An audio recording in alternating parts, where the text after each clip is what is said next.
Assalamualaikum warahmatullahi wabarakatuh. Waalaikumsalam warahmatullahi wabarakatuh. Bismillahirrahmanirrahim. Alhamdulillahi rabbil alamin. Wassalatu wassalamu ala asyrafil anbiya'i wal mursalin, Sayyidina wa maulana Muhammadin wa ala alihi wa sahbihi ajma'in, amma ba'du.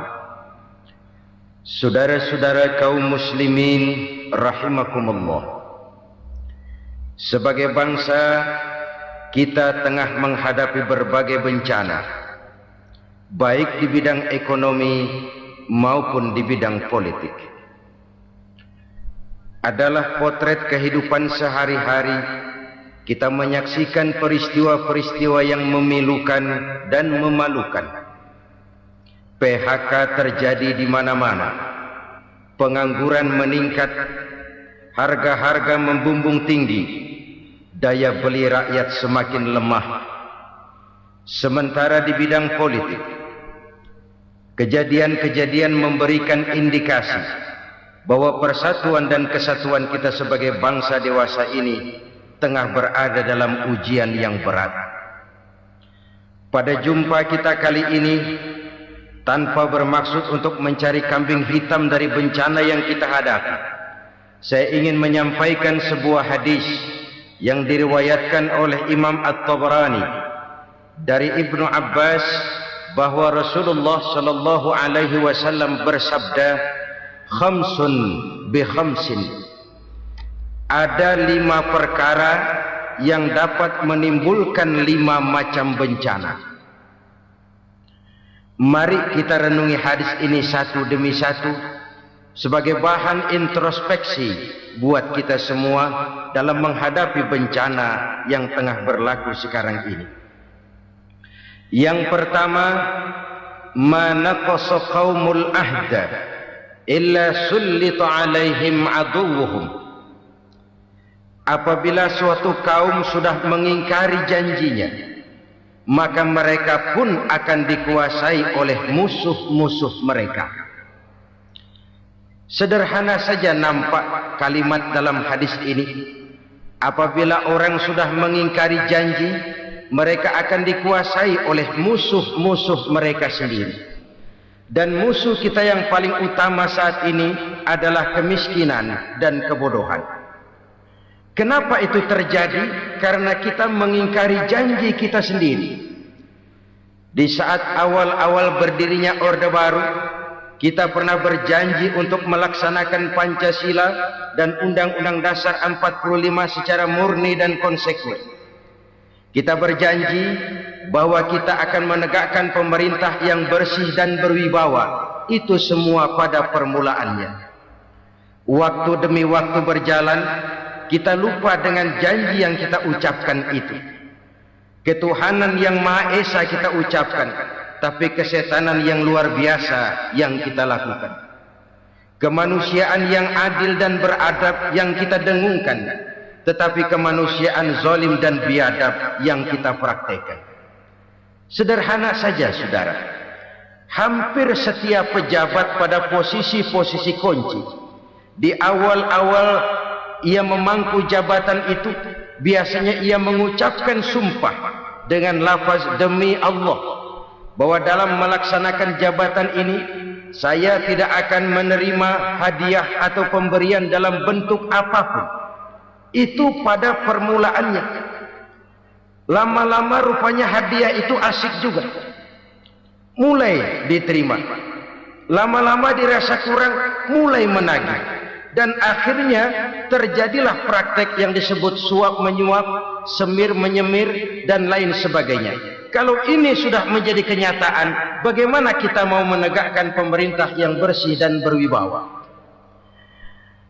Undang-Undang Dasar 45 menyatakan bahwa bumi, air, dan seluruh kekayaan negara dikelola oleh negara bagi sebesar-besar kemakmuran rakyat. Yang terjadi adalah bahwa kita merasa mewakili rakyat untuk menikmati harta dan kekayaan negara, sehingga rakyat banyak tidak bisa ikut menikmatinya. Menumpuklah harta itu sehingga terjadilah pepatah, gunung ditimbun, sumur digali. Yang kaya semakin kaya, yang miskin semakin terpuruk. Kita ingkar dengan janji yang kita ucapkan di awal-awal kita bergerak. Kita ingkar dengan janji pada saat kita mengatakannya dengan menyebut nama Allah, dengan mempertaruhkan nama Tuhan. Sehingga pada akhirnya jabatan pun mengalami tender. Sudah menjadi rahasia umum. Orang mau jadi lurah mesti mengeluarkan uang. Mau jadi camat mesti mengeluarkan uang. Mau jadi wali kota, bupati, bahkan gubernur itu ada pasarannya. Secara logika, kalau orang memperoleh satu jabatan karena banyak mengeluarkan uang, tentu pada saat ia mengeluarkan uang, ia sudah punya pemikiran, modal pasti pulang. Modal pasti kembali. Kalau orang memperoleh suatu jabatan karena banyak mengeluarkan uang, maka langkah pertama yang dia lakukan setelah memangku jabatan itu ialah bagaimana uang bisa kembali, bagaimana modal bisa pulang. Kalau modal sudah pulang, pikiran berikutnya bagaimana supaya dapat untung. Lalu kapan mau bekerja untuk kepentingan rakyat? Itu nomor 18. Kemudian kalau ada proyek-proyek besar, pertanyaannya ialah bukan apakah proyek ini bermanfaat bagi rakyat, apakah proyek ini layak untuk diteruskan, tetapi yang jadi pertanyaan paling utama ialah bagian saya berapa duit dari proyek ini. Kita bisa lihat proyek, mega proyek lahan 1 juta hektar di Kalimantan Tengah, triliunan rupiah, dan proyek itu gagal. SD Impres bulan ini diresmikan, bulan depan retak. Jembatan-jembatan bulan ini gunting pita, bulan depan runtuh. Kita ingkar dengan janji. Kita berkata kita bekerja untuk kepentingan rakyat, tapi kita tidak pernah mengenal rakyat itu. Apabila suatu kaum sudah mulai mengingkari janji, maka mereka akan dikuasai oleh musuh-musuh mereka. Akibatnya tersusunlah barisan-barisan sakit hati yang makin lama makin menjadi bola salju, menggelinding membesar, dan kemudian terjadilah hal-hal yang tidak kita inginkan lagi.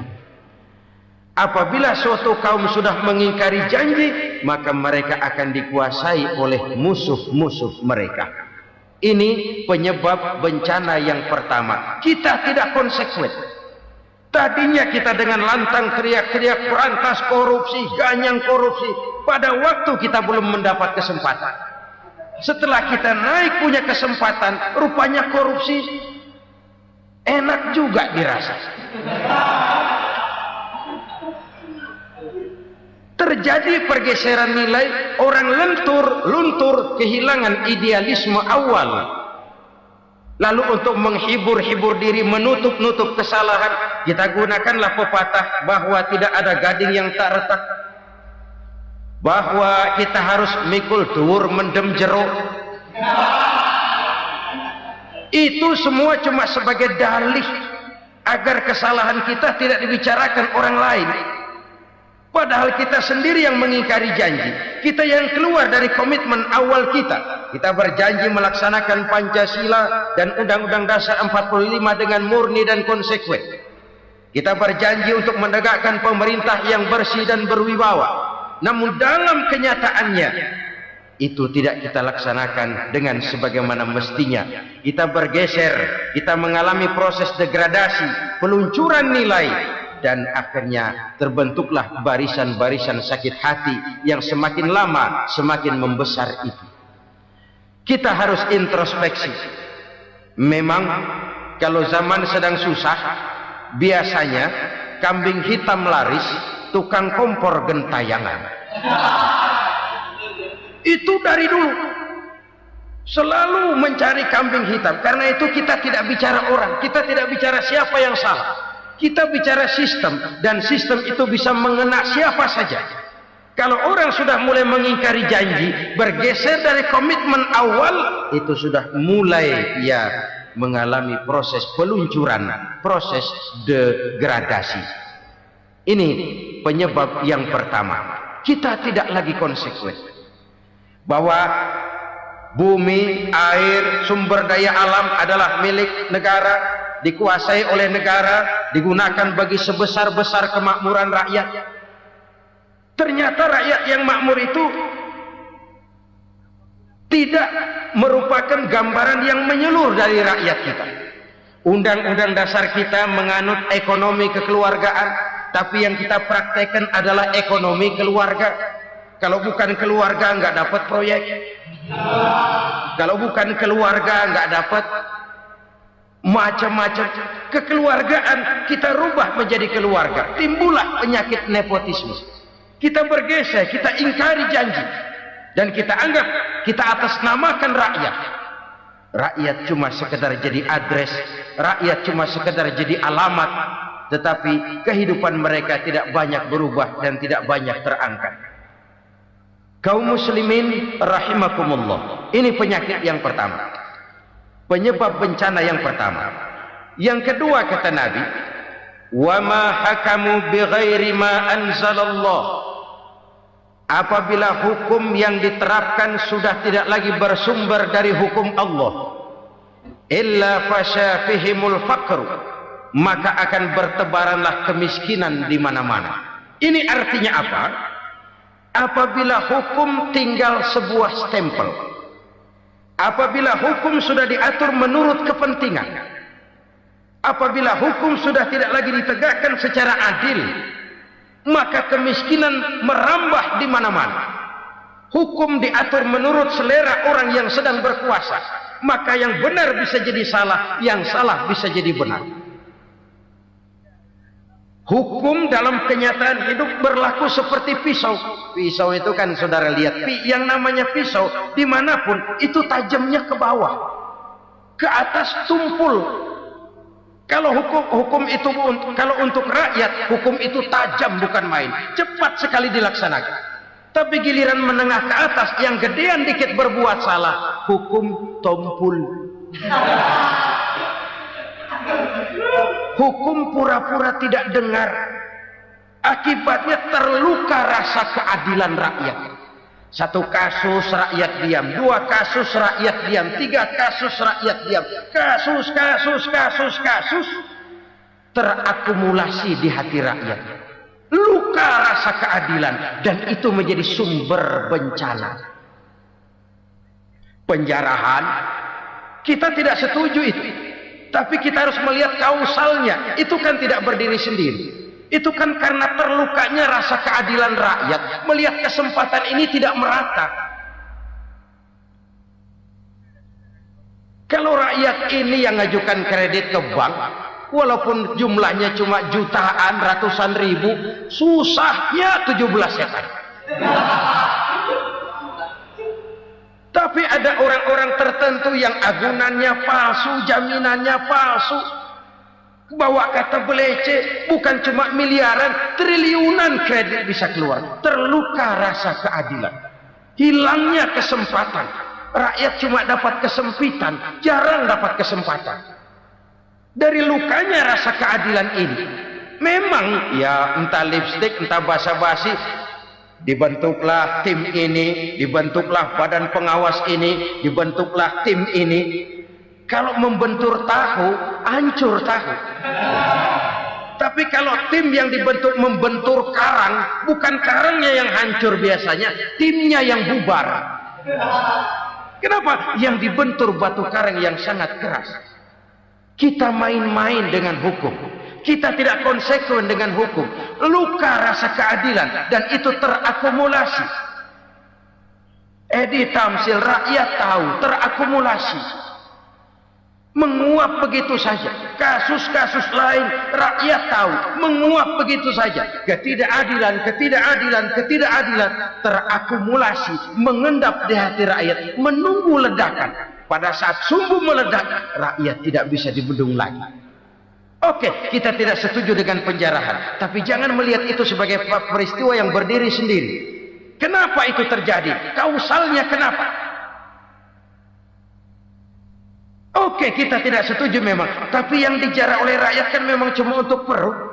Yang dijarahkan beras, yang dijarahkan televisi, yang dijarahkan kulkas yang masih bisa dihitung, yang memang real untuk kebutuhan rakyat. Penjara berdasi kepala botak yang menguras uang rakyat habis-habisan, enak saja melenggang dalam kehidupan ini. Makin terluka rasa keadilan rakyat. Apabila hukum yang diterapkan sudah menyimpang dari keadilan yang diajarkan Allah, fasyafihimul fakru, bertebaranlah kemiskinan. Aneh, memalukan, memilukan. Sebuah negara agraris yang katanya pulaunya hijau royo-royo, gemari palau jenawi toto tentem kertora harjo, yang tahun 93 pernah mendapat penghargaan dari FAO, Badan Pangan Sedunia, sebagai negara yang berhasil dalam swasembada pangan. Sekarang ini kita terpaksa betul beli beras dari Vietnam, beli beras ke Kamboja, beli kedelai dari Kamboja. Kenapa? Lahan sawah kita habis ditanami pabrik. Teknologi kita, teknologi loncatan yang non-applied, tidak terpakai oleh kita. Lantas lahan yang tidak bisa kita tanami, kita paksakan lahan-lahan gambut menjadi tanah pertanian yang subur dengan biaya triliunan, dan kita gagal. Kita cari jarum dan kapak hilang. Kita mau jadi negara industri dengan loncatan teknologi yang maju, kita lupakan pola pijak kita sebagai negara agraris, dan akhirnya kita kecolongan. Lihatlah dewasa ini, rakyat kita antri sembako di mana-mana. Di sebuah negara agraris, ketidakadilan melahirkan kemiskinan, kemiskinan moral dan kemiskinan material. Kemiskinan moral, rakyat nggak percaya lagi sama pejabat. Rakyat mengalami krisis figur. Orang ala lu ngomong dah main ember.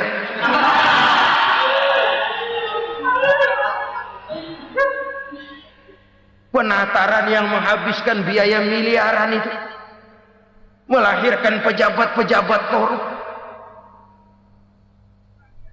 Pengawasan yang menghabiskan biaya miliaran itu ternyata impoten, mandul. Kemiskinan moral. Jujur saya berkata, saudara-saudara, setelah pintu reformasi dibuka, itu yang masuk memang macam-macam. Ada yang memang punya tujuan murni, konsekuen, dan punya konsep. Ada yang nunggu di tikungan, begitu mobil lewat nyamber pintu, berangkat ikut reformasi. Ada yang memanfaatkan momentum, mumpung, untuk nyampein unek-unek, ngerti enggak, pokoknya ngomong. Sehingga keadaan semakin rancu, kebingungan semakin menjadi-jadi, masalah yang paling urgen tidak terselesaikan. Sekarang ini orang berpikir mendingan jadi pala ular daripada jadi buntut macan. Buntut macan memang hebat macan, tapi kalau buntutnya cuma ugel-ugel di belakang buat apa? Mendingan jadi pala ular, kecil juga nyaplok. Artinya ya biar kecil juga kalau punya partai kan gagah. Lalu rame-rame bikin partai kayak bikin arisan. Orang makin mengalami dislokasi. Semua mau jadi pahlawan, semua mau nomor satu, semua ngomong. Iya kalau bidangnya, kalau bukan makin rancu. Marilah lewat kesempatan ini saya mengajak kita untuk tahu diri. Biarkan politisi ngomong politik, biarkan ekonom menata ekonomi, biarkan praktisi bicara soal hukum, biarkan rakyat munajat, istighfar, mohon pertolongan Allah. Tahu diri kita. Kalau memang ayam, kukuruyuk aja dah. Kalau memang kucing, ayo ngeong. Kalau kambing, silahkan ngembe. Udah tahu ayam, ngeong bunyinya. Suaranya palas, orang nggak ngerti, bingung, makin menjadi-jadi. Ibarat kesebelasan sepak bola bangsa kita sekarang ini, rame-rame mau bikin gol, kiper ikut nyerang sekarang.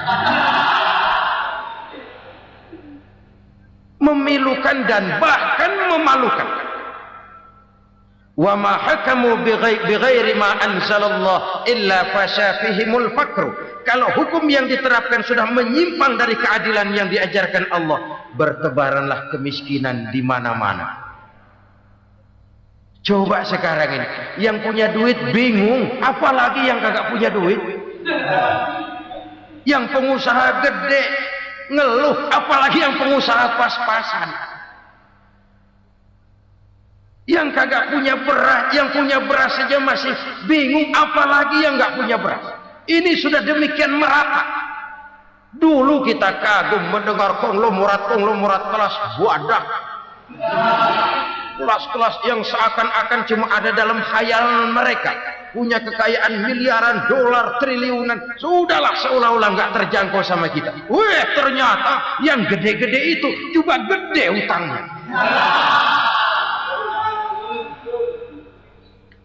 Dan rontok satu demi satu. Ternyata rakyat selama ini cuma dialamatkan, cuma dijadikan address. Rakyat yang tidak banyak ngerti persoalan ini harus menanggung hidup ini begini berat, harus menanggung beban hidup ini begini tinggi, daya beli semakin lemah, semakin terpuruk dan terpuruk, sedang keadaan belum juga banyak berubah. Yang hutang sama luar negeri itu kan bukan rakyat kecil, Ciano. Yang banyak nyimpen dolar juga kan Ciano. Rakyat kecil bocah kampung mah jangankan nyimpen dolar, ngelihat juga tumben. Kemana kita mesti bercermin? Sekali lagi saya mengatakan maaf, kita tidak bermaksud mencari kambing hitam.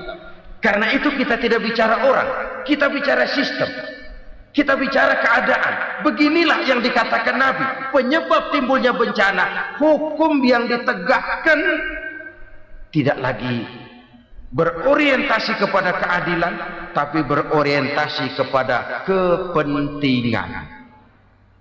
Akhirnya bentuk hukum seperti pisau, tajam ke bawah, tumpul ke atas. Hukum cuma buat rakyat kecil, tetapi kelompok menengah ke atas kadang-kadang kebal dari perlakuan hukum. Maka bertebaranlah kemiskinan. Iya, kemiskinan moral berupa lukanya rasa keadilan. Kalau rasa keadilan terluka, orang kan nunggu kesempatan, saudara. Iya, dia nggak bisa ngomong. Iya, dia nggak sanggup action. Iya, dia nggak bisa tunjuk rasa. Tapi hatinya kan, kapan ada kesempatan? Kapan ada waktu? Tunggu. Hatinya mesti begitu. Sehingga begitu ada kesempatan, terjadilah hal-hal yang tidak terhindarkan. Dan itu ekses, bukan reformasi. Jangan seperti sebuah dialog saya dengan seorang abang beca. Saya bertanya, bang, ya, abang tahu nggak reformasi? Tahu, Ustaz. Apa? Pembakaran.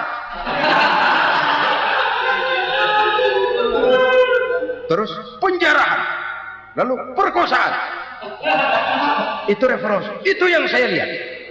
Nah, itu yang dia lihat. Saya tentu tidak menyalahkan abang beca kita, karena memang itu yang dia lihat dan sejauh itu wawasannya. Tapi ini indikasi bahwa banyak rakyat kita yang belum bisa menggunakan kebebasan secara bertanggung jawab. Padahal kebebasan tanpa tanggung jawab tirani. Sebuah contoh gampang-gampangan. Saya beli radio, saya setel di kamar saya, lalu saya bilang, ini radio gue. Yang beli gue, pakai duit gue setel di kamar gue, sekeras-kerasnya, gak ada urusan sama orang lain. Itu kata saya. Tetapi tetangga saya sebelah rumah kan boleh juga ngomong begitu. Kata tetangga saya, ini mata gue. Yang ngantuk gue. Gue tidur di kamar gue. Kenapa suara radio lu nyampe kemari? Artinya apa ini?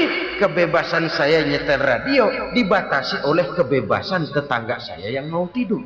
Tidak ada kebebasan mutlak. Kebebasan mutlak tanpa tanggung jawab kembali akan melahirkan tirani, kembali akan melahirkan pemaksaan kehendak. Dan itu lagi-lagi bukan demokrasi.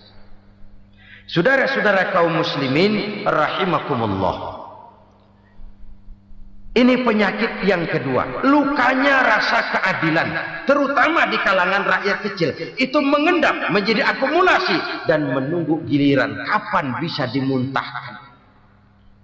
Dengan kata lain, rakyat ini udah banyak banget makan yang perutnya jadi enak, nyelam.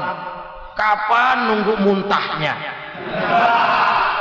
Udah begini banyak akumulasi yang mereka pendam di perut ini, sehingga ketika terjadi kesempatan itu sudah tidak terkendalikan lagi. Kita out of control. Saya tidak mentolerir sikap-sikap kekerasan. Bahkan saya lebih cenderung bahwa kalau di rumah kita banyak tikusnya saja racuni, jangan rumah dibakar. Bahwa ada korupsi, ya, ada kolusi, memang ada nepotisme, tentu. Tetapi tikusnya saja racuni. Jangan rumah dibakar. Masa mau ngusir tikus bakar rumah? Tikusnya lari, tikusnya selamat, rumahnya ewes-ewes.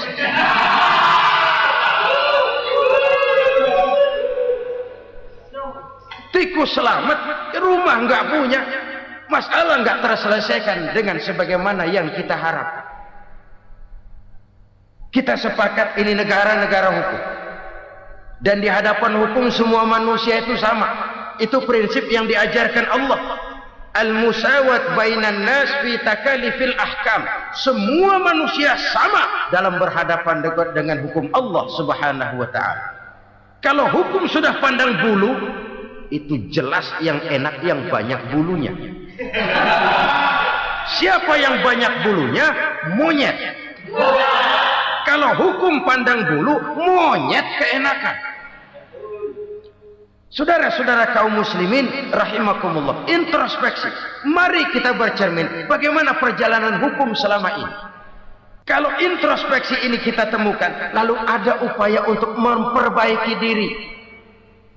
Jangan menggunakan tak ada gading yang tak retak, mikul duwur mendem jero untuk menutup-nutupi kesalahan orang. Padahal kesalahan itu sedemikian besar. Padahal rakyat kita tiap hari antri sembako. Ada yang sehari sekali makan. Ada yang makan sudah bercampur tiwul. Ada yang nasi sudah dicampur pisang, balik jadi orok lagi. Macam-macam upaya rakyat untuk menangsal perut ini. Lalu rakyat ditenang-tenangkan, lebih baik puasa Senin Kemis sambil menghadapi krisis ekonomi. Kenapa rakyat yang disuruh puasa? Kenapa bukan pejabatnya yang puasa lebih dulu untuk kemakmuran rakyat? Kalau rakyat yang memang perutnya udah gepeng disuruh puasa, makin krempeng perutnya. Artinya pejabat harus punya sense of politics. Ya, tidak, puasa itu kan tidak cuma Senin Kemis saja. Puasa itu puasa perasaan, puasa menghargai perasaan yang sedang kondisi yang sedang dihadapi oleh rakyat. Bagaimana rakyat yang tengah antri sembako melihat pejabatnya lewat dengan mobil yang harganya sampai 1 miliar. Oh, inilah pemimpin saya. Luka lagi rasa keadilannya. Kita tidak tenggang rasa. Puasa dalam artian itu pun akan menolong menegakkan semangat kebersamaan, membentuk semangat kebersamaan. Saudara-saudara kaum muslimin rahimakumullah, penyebab bencana yang ketiga dikatakan oleh baginda Nabi,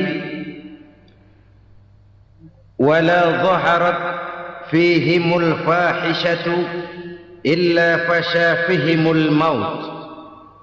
Apabila kekejian telah merajalela, maka maut bertebaran di mana-mana. Kita renungi butir kalimat dalam hadis ini. Apabila kekejian telah merajalela, maut bertebaran di mana-mana.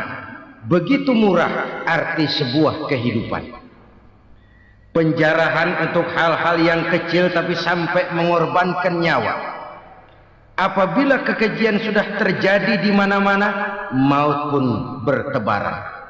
Maut dalam arti berpisah ruh dengan jasad, tapi juga maut dalam arti orang bisa mati karirnya, orang bisa mati usahanya, orang bisa mati kesempatannya karena perbuatan-perbuatan keji yang selama ini tidak terbendung.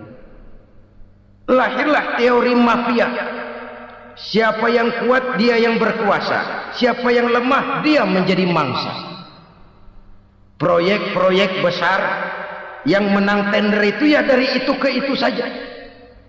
Yang pengusaha-pengusaha tidak punya koleksi, koneksi, tidak bisa bayar komisi, dapat proyek tetelan. Ada dagingnya dikit, namanya juga tetelan. Dagingnya sudah habis disantap oleh meja. Sekian puluh meja dilalui, sekian puluh amplop dikeluarkan. Sehingga yang akhirnya ya tinggal tetelan itu tadi. Maka kualitas pekerjaan pun sudah bukan lagi jadi masalah. Demikianlah mafia-mafia ini bermunculan di mana-mana. Di pengadilan terkenal mafia pengadilan. Hukum bisa dibeli, hukum bisa dipesan menurut kebutuhan sponsor. Mafia peradilan, mafia politik, mafia ekonomi, bahkan mafia agama yang menggunakan agama sebagai kedok, menggunakan agama sebagai dalih, menggunakan agama sebagai topeng untuk melancarkan maksud-maksud politiknya pun tidak tertutup kemungkinan. Apabila kekejian telah merajalela, maut bertebaran di mana-mana. Korupsi, kolusi, nepotisme itu bagian dari kekejian. Kita selama ini kalau mendengar maksiat, itu yang terbayang cuma judi, mabuk, zina. Ya itu maksiat. Tapi korupsi, kolusi, nepotisme itu juga maksiat dalam bentuk lain. Kalau ini sudah bertebaran, maka maut terjadi di mana-mana. Jangan bayangkan cuma mati orangnya, itu sih kewajiban. Yang menyakitkan itu orangnya masih hidup tapi dibikin mati. Karirnya mati. Kenapa? Karena yang diperlukan bukan cuma orang pinter tapi orang taat. Biar pinter, kalau nggak taat minggir. Biar bodoh, kalau taat bisa nyenangin atasan, bisa nyemur. Kumaha juragan wae ayo nama. Itu yang kadang-kadang dapat penghargaan. Tidak ada prestasi kerja kecuali bikin senang orang di atas. Kita lihat di desa-desa jalan rusak. Kalau ada berita pejabat anak mau turun, jalan rata sekali. Sampai tanah dari mana aja dikeruk buat ngeratain tuh jalan. Pejabat pulang legok lagi jalanan. Katanya kita kerja buat rakyat, nyatanya kita cuma melayani atas. Kenapa? Terjadi lingkaran setan. Seperti kata lagu Dul Sumbang itu. Mahasiswa takut sama dosen, dosen takut sama dekan, dekan takut sama rektor, rektor takut sama menteri, menteri takut sama presiden, presiden takut sama mahasiswa. Lah muter balik lagi, lingkaran setan, lingkaran setan. Saudara-saudara kaum muslimin rahimakumullah, kekejian yang merajalela, praktek-praktek mafia yang tertuang dalam kehidupan sehari-hari menyebabkan orang mati karirnya, jasad masih hidup, karir mati, itu menyakitkan. Mati bisnisnya. Rakyat kecil pernah senang ketika cengkeh booming, harganya bagus, rakyat banyak yang pergi haji. Lalu mau ditata, lahir tata niaga cengkeh, malah amburadul. Harga cengkeh jatuh, petani cengkeh kecil menjerit. Siapa yang untung? Segelintir orang. Masihkah kita pakai atas nama rakyat untuk kepentingan nasional, padahal yang nyanyi cuma segelintir orang? Masihkah kita mau bohongi rakyat ini dengan mobil nasional tapi bikinan Korea? Masihkah kita mau bermain verbalisme, bermain kata? Ini sebuah masa lalu yang tidak perlu terulang lagi untuk masa-masa yang akan datang. Kekejian merajalela, orang mati karier. Bisa mati usaha, mati bisnis. Usahanya maju, dirangkul, hancur. Usahanya maju, dipukul, hancur, tenggelam. Bahkan yang memilukan dan memalukan badan-badan usaha milik negara itu dikebiri sedemikian rupa sehingga tidak menghasilkan hal-hal yang bermanfaat buat negara. Saudara-saudara kaum muslimin rahimakumullah, kalau nafsu yang sudah mengatur itu semua, maka kekejian pun merajalela. Orang sudah pakai teori mafia, yang kuat dia yang menang, yang kuat dia yang berkuasa, yang lemah silakan minggir di sudut-sudut kehidupan. Kalau kekejian seperti ini merajalela, maut bertebaran di mana-mana. Banyak orang mati karirnya, banyak orang mati usahanya, banyak orang mati imajinasinya. Sekarang ini dalam dunia seni yang banyak karyawan seni, bukan seniman. Seniman itu kan dilahirkan, lain seniman, lain karyawan seni. Sekarang yang banyak karyawan seni, bukan seniman. Mati karier, mati imajinasi, mati improvisasi, sehingga kehidupan persis sinetron. Sinetron itu yang kita lihat rumah mewah, yang kita lihat rumah bagus. Gak pernah kita lihat di sinetron kita ini rakyat antri sembako. Kita dijejali hal-hal yang indah, yang wah, yang membuat kita tenggelam dalam gaya hidup instan, tenggelam dalam gaya hidup wah. Kita lupa dengan realitas keseharian di tengah-tengah masyarakat kita. Lahirlah kelompok-kelompok selebritis, dibesarkan oleh berbagai media. Selebritis, pilek aja masuk koran, pilek.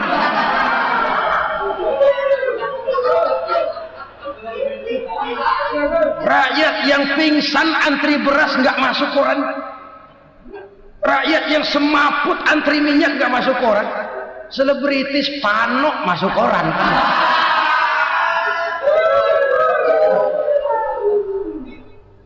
Kita besarkan hal-hal kecil, kita kecilkan hal-hal besar.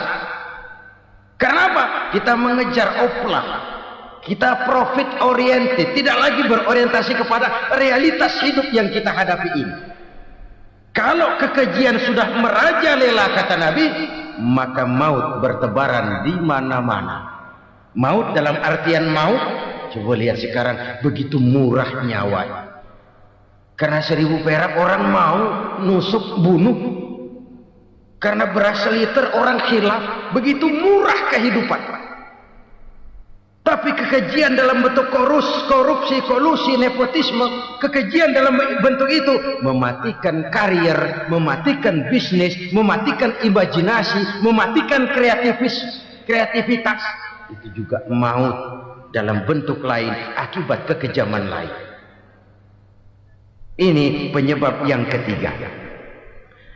Yang keempat, penyebab bencana menurut baginda Rasul, wala tuffiful mikyala illa muni'un nabat. Apabila timbangan sudah dicurangi, maka tercegahlah tumbuh-tumbuhan. Apabila timbangan sudah mulai curang, maka terjadilah musim paceklik.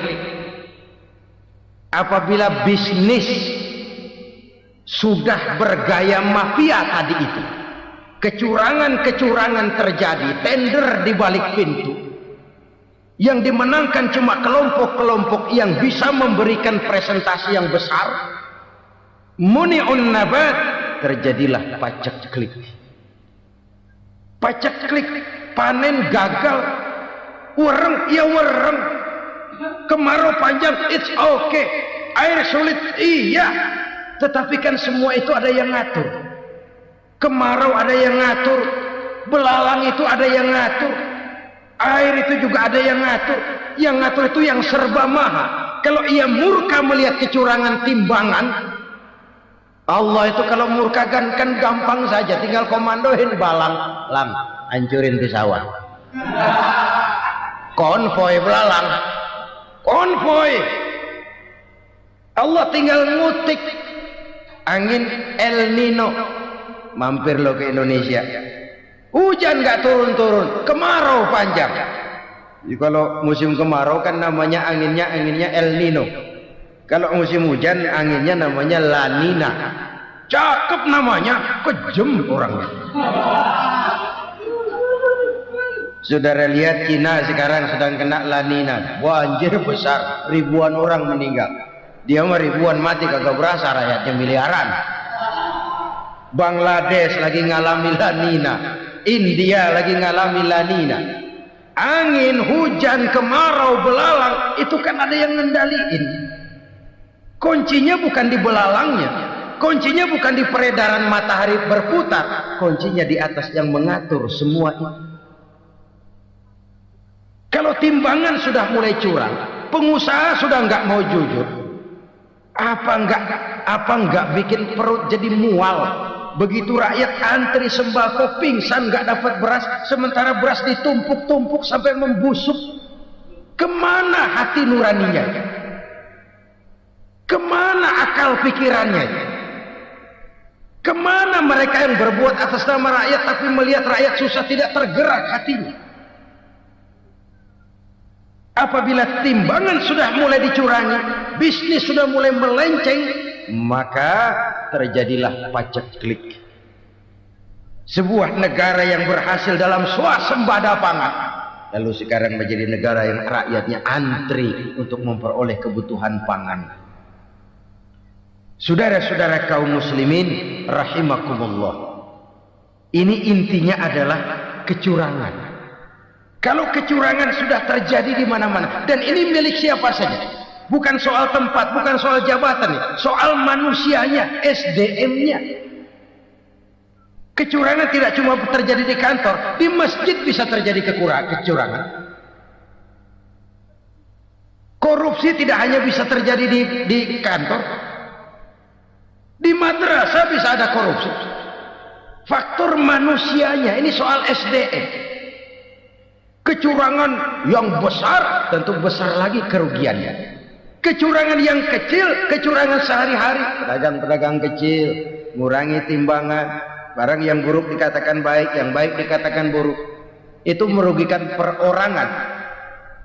Kecurangan yang besar merugikan bangsa dalam bentuk total, dalam bentuk seutuhnya. Nah, kecurangan-kecurangan seperti ini rakyat kan lihat, rakyat kan tahu, dan itu kembali terakumulasi di sini, pegel. Dan jangan lupa, rakyat yang nggak ngomong itu, rakyat yang nggak bersuara itu, batinnya menjerit, jeritannya menggoncang aras, dan itu didengar Allah. Yadullah fauqal jamaah, kata Nabi, tangan Tuhan di atas orang banyak. Jeritan hati rakyat menggoncang aras. Rakyat yang terlalu banyak dizolimi, rakyat yang terlalu banyak dirugikan, ya rakyat yang terlalu banyak di atas namakan, menjerit batinnya, menggoncang aras, dan Allah bisa menggerakkan apa saja untuk membuat satu situasi. Allah bisa menggerakkan apa saja untuk membuat satu situasi. Saudara-saudara kaum muslimin rahimakumullah, ini faktor yang ketiga, timbulnya kecurangan. Faktor yang keempat maksud saya. Yang kelima, penyebab timbulnya bencana menurut baginda Nabi, wala muni'uz zakat wala muni'uz zakat illa hubbisa anhumul qatr. apabila zakat enggan dibayar, maka tercegahlah qatrun. Qatrun ini kalau bahasa kita sembako. Maka tercegahlah kebutuhan-kebutuhan yang kita perlukan. Ini, kita tidak meragukan bahwa yang kita tuju adalah masyarakat yang adil dalam kemakmuran dan makmur dalam keadilan. Nah, antara kemakmuran dan keadilan ini memang sering tidak bisa berjalan seiring. Pada saat kemakmuran kita kejar, ekonomi kita pacu, ada nilai-nilai keadilan yang tertinggal. Pada saat nilai keadilan kita tegakkan benar-benar, ada unsur-unsur kemakmuran yang terabaikan. Oke, kita bisa mengatakan kasus.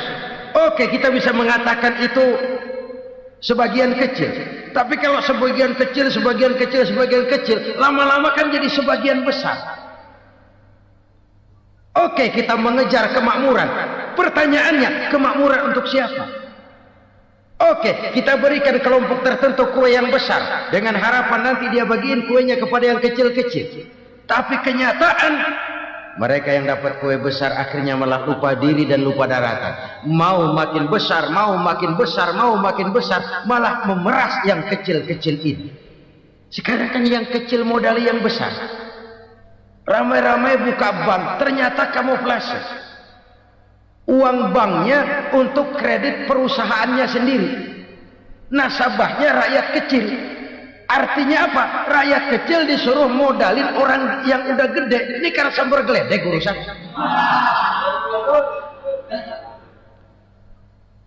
Ini kan permainan apa lagi?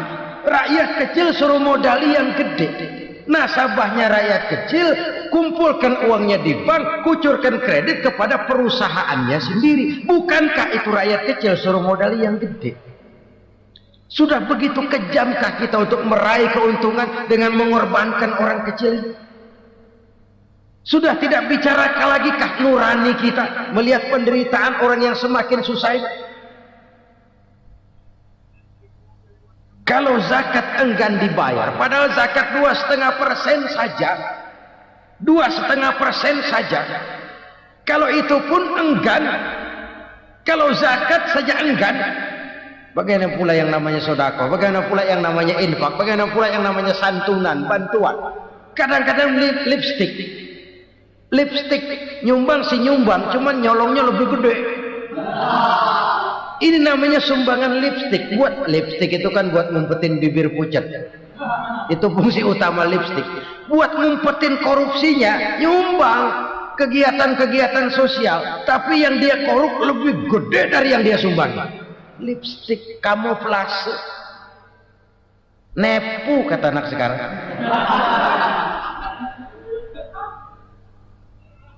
Saudara-saudara kaum muslimin rahimakumullah. Demikian berat kewajiban zakat ini sampai di zaman Sayyidina Abu Bakar pernah keluar komando perangi orang yang enggan membayar zakat. Perangi. Karena fungsi zakat adalah menjembatani antara si kaya dengan si miskin. Bahwa ada kemiskinan itu Qur'ani. Allah menyatakan, aku melebihkan rezeki sebagian kamu dari yang lain. Ini kan kesenjangan. Allah melebihkan rezeki sebagian kamu dari yang lain. Ada itu. Tetapi itu berjalan secara nature. Nah, kalau direkayasa, yang kaya semakin kaya, yang miskin semakin terpuruk, yang sudah besar dapat proyek besar, yang kecil dapat tetelan. Ini kan rekayasa namanya. Kesenjangan yang direkayasa ini yang kita harus kikis. Nah, fungsi zakat menjembatani dari sisi sosial. Dari sisi pribadi, Nabi berpesan, zakku amwalakum biz zakat. Bersihkan hartamu dengan zakat. Sekarang ada istilah nyuci uang. Uang hasil korupsi itu bisa dicuci, dijadikan uang bersih. Bukan pakai rinso, bukan. paket politiknya koruptor, diolah sedemikian rupa sehingga jadi uang resmi. Sudah memutik, itu termasuk yang disebut kejahatan kerah putih, white collar crime, kejahatan kerah putih, kejahatan pakai dasi, kejahatan kelas kakap. Makanya orang mendingan goblok kagak bener daripada pinter kagak bener.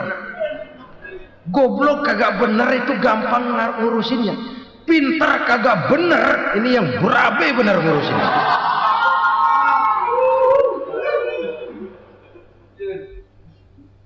Kita bukan cuma perlu orang pinter kok di zaman sekarang, kita perlu orang-orang bener yang punya komitmen, yang sesuai kata dan perbuatan, yang bisa merasakan apa yang dirasakan oleh rakyat, yang punya sense of politik yang tinggi, yang peka, yang penuh keterbukaan, yang punya wawasan dan pandangan jauh ke depan. Dari sisi pribadi, zakat itu membersihkan harta kita. Ya, dia tercampur dengan yang syubhat, dia bahkan mungkin tercampur dengan sedikit-sedikit yang haram. Itu zakku amwalakum bizakat, bersihkan hartamu dengan zakat itu. Pada sisi sosial ia menjembatani, pada sisi pribadi ia membersihkan harta kita. Karena itu kalau kita minta berdoa minta rezeki, syarat rezeki itu halalan thayyiban wasi'an. Nggak pernah kurang dari 3 itu. Halal, bagus, banyak. Halal, bagus, tapi sedikit, susah ngaturnya. Halal, banyak, tapi kurang bagus, buat apaan? Bagus, banyak, tapi haram, enggak ada artinya. Sebab kata Imamul Ghazali, kalau kau terlalu suka memakan makanan yang haram, dikunyah masuk ke dalam perut besar, digiling oleh perut besar, menghasilkan energi, menggerakkan sel-sel pembuluh saraf, kau juga akan cenderung berpikir yang haram. Kalau sudah cenderung berpikir yang haram, perbuatan pun akan mengarah kepada perbuatan-perbuatan yang haram. Dulu waktu kelompok Jimbaran 200 konglomerat Indonesia kumpul, dihimbau supaya sekian persen kasih pengusaha lemah. Itu kan cuma sekedar belas kasihan, tidak banyak menolong keadaan. Dan bukan itu yang diperlukan pengusaha-pengusaha kecil. Yang diperlukan adalah berikan kami kesempatan seperti mereka dapat kesempatan. Berikan kami peluang seperti mereka juga dikasih peluang. Kalau cuma dikasih 100 juta, 200 juta hari ini, usaha kami nggak ada prospeknya, peluang kagak ada, kan sama juga bohong. Diceburin ke kali, disuruh berenang, tangan diikat, mendingan mampusin ketahuan. Ayo berenang, berlomba, tangan diikat, kaki diikat, sama saja nyuruh mati. Jadi jangan kasih ikannya, kasih kailnya. Yang diperlukan pengusaha kecil menengah ke bawah itu bukan cuma sekedar belas kasih dari konglomerat-konglomerat besar. Berikan kami peluang seperti mereka juga dapat peluang. Berikan kami kesempatan seperti mereka dapat kesempatan. Berikan kami kredit dengan kemudahan seperti mereka juga kalau minta kredit begitu mudahnya. Menciptakan peluang dan kesempatan, pemerataan. Bukan menciptakan manusia Indonesia dengan standar ekonomi yang sama. Semua rumahnya harus sama, semua punya mobil. Itu sih kebersamaan bebek. Bebek, coba lihat bebek. Satu ngalor semua. Satu ngidul semua. Kebersamaan bukan itu. Kebersamaan adalah menciptakan peluang. Kalau yang kaya bisa semakin kaya, kenapa yang miskin tidak bisa ikut naik jadi sedikit kaya? Kalau pengusaha yang sudah kuat bisa bertambah menjadi kuat dengan proyek mega proyek, kenapa yang menengah tidak bisa ikut menjadi kuat? Dan kenapa kekejian itu merajalela? Kita dengar lewat berita-berita PLN tekor, PLN utang, Kenapa? Dia beli listrik dari swasta yang belinya lebih mahal daripada penjualannya. Artinya dia beli itu listrik dari perusahaan listrik swasta, dia jual kepada rakyat lagi. Harga jualnya lebih murah daripada dia beli kepada swasta. Kenapa? Ada tekanan lagi tuh. Biasa siklus lagi. Hukum Boyle. Atas neken paling bawah gepeng. Ya kita nih rakyat kecil. Emang nasibnya gepeng-gepeng terus. Saudara-saudara kaum muslimin rahimakumullah. Dari 5 penyebab bencana ini, kita ambil kesimpulan untuk sebuah renungan dan introspeksi kita bersama. Pertama, mengingkari janji. Padahal janji itu yang lebih tinggi nilainya adalah di hadapan Allah Subhanahu wa taala. Baik wakil-wakil rakyat di parlemen maupun pemimpin-pemimpin rakyat di dalam kabinet, apabila memangku suatu jabatan, selalu mereka mengawali dengan sumpah, dan sumpah itu dimulai dengan demi Allah. Sadarkah kita pada saat itu kita ucapkan bahwa kita sudah mempertaruhkan Allah untuk jabatan yang kita pegang? Kita sudah mempertaruhkan nama Allah untuk posisi yang dipercayakan kepada kita. Sadarkah kita bahwa menyia-nyiakan itu satu dosa yang sangat besar, yang tidak hanya kepada Allah tetapi juga kepada rakyat yang kita wakili, kepada rakyat yang kita pimpin. Cukuplah sudah rakyat dijadikan adres, umat dijadikan alamat sebagai numpang. Marilah kita kembali kepada komit awal dengan jujur kepada janji kita sendiri. Lalu yang kedua, kekejian, baik berupa korupsi, kolusi, nepotisme, dan perbuatan-perbuatan lain akan melahirkan kemiskinan. Kekurangan pangan bukan satu-satunya yang menyebabkan rakyat menderita.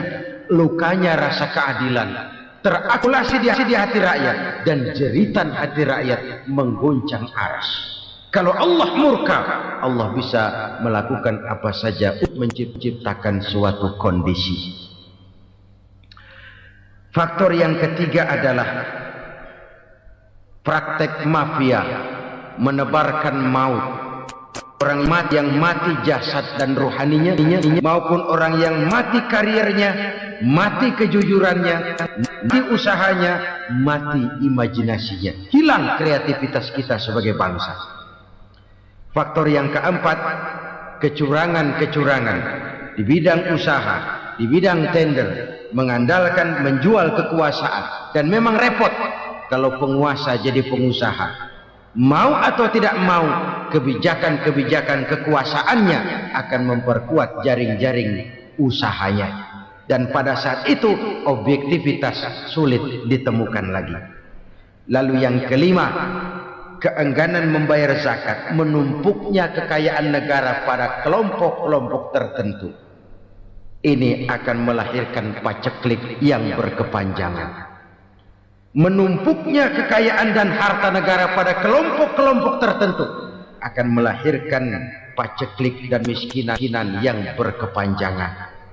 Marilah kita sadar, marilah kita merenung bahwa keengganan kita membayar zakat, menciptakan pemerataan, pada akhirnya akan menjadi musibah buat kita semua.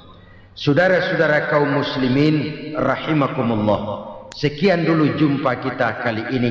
Mudah-mudahan yang saya sampaikan dari hadis riwayat Imam Tabrani ini menjadi bahan introspeksi buat kita semua. Tidak akan seorang muslim jatuh 2 kali di tempat yang sama.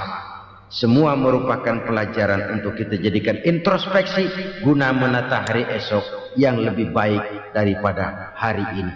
Reformasi harus terus berlanjut, tidak bisa dan tidak perlu dikendalikan, tapi harus tetap dengan landasan akhlakul karimah sesuai dengan budaya kita sebagai bangsa.